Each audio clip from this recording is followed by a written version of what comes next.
Alright, I know what you're thinking. Clowns aren't that scary. They're just goofy, oversized dudes with face paint and squeaky shoes, right? Well, I used to think the same, until he showed up. It all started innocently enough, or so I thought, at a rundown traveling circus.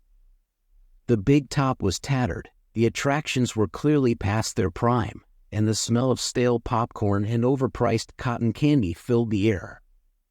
Kids ran around, parents looked bored, and in the center of it all was a clown that looked like he lost a bet with life.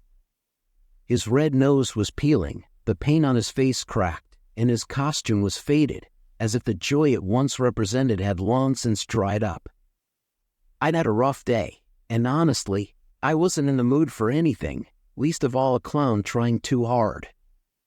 He did his bit, tripping over his comically large shoes, spraying water from a flower pinned to his chest, and honking his nose to no avail. The crowd gave him pity laughs, but I couldn't hold back. "Wow," I yelled, my voice cutting through the tentative giggles. "Did you get your comedy routine from a cereal box, or are you just naturally unfunny?" The laughter died. The air felt thick, like the sound had been sucked out of the tent. The clown stopped mid-stumble, turning to look at me.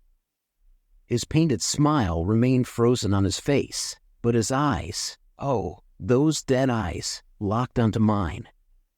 For a moment, it felt like time itself stopped. Something about the way he stared sent a chill down my spine, but I shrugged it off. It was just a clown, right? I left the circus without another thought. But the next day, I saw the news. Local clown found dead in circus tent after show. Apparently, the poor guy took his own life that night. They found him hanging from the rafters, his face still painted in that eerie smile. And I couldn't shake the feeling that my cruel words had something to do with it. But that's ridiculous, right? I mean, sure, I was kind of a jerk, but it's not like you would, right? Fast forward a few days, and things started getting weird. Really weird. It began with small things. Little, almost unnoticeable occurrences that made me question my sanity. At first, I'd hear squeaky shoes behind me when no one was there. I'd be walking down the hallway or through a grocery store, and there was squeak, squeak, squeak. Every time I turned around, though, there was nothing. Sometimes, late at night, when I was drifting off to sleep, I'd catch a faint whiff of cotton candy. A sickly sweet smell that didn't belong in my apartment. I tried to brush it off, maybe I was just feeling guilty. But then came the laughter. It wasn't normal laughter. No, this was high-pitched, maniacal laughter that echoed through the empty rooms of my home. It would start soft, like it was coming from somewhere far away, but it grew louder, more insistent, until it felt like someone was laughing right next to my ear. Every night, the same laughter, closer and closer. The sound of it sent chills crawling up my skin, like nails on a chalkboard. One night, after days of this nightmare, I'd had enough. I was lying in bed, staring at the ceiling, when the laughter started again. I snapped, muttering to the empty room, "Okay, clown ghost, if you're gonna haunt me, at least do something." Big mistake. The laughter stopped abruptly, plunging the room into dead silence.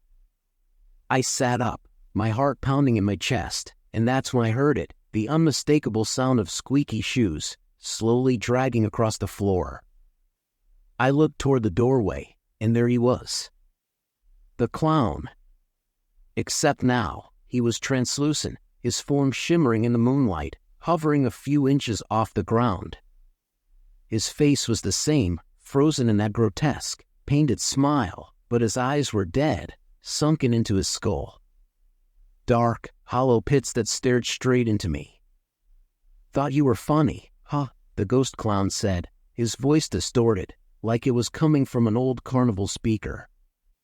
"Did I make you laugh?" I froze, My breath caught in my throat. I didn't mean it, I stammered, inching back against the headboard. I was just...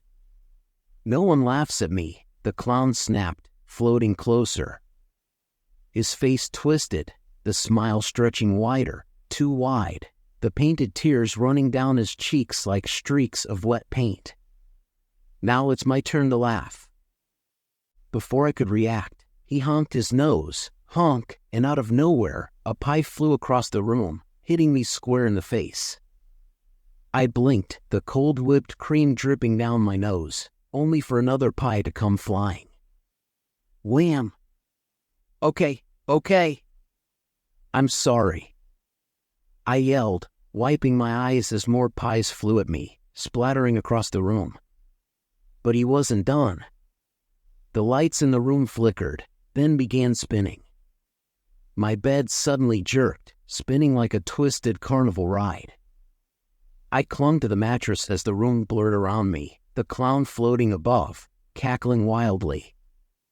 "Welcome to the clown show," he screamed, his voice echoing through the spinning chaos. "You're gonna ride forever."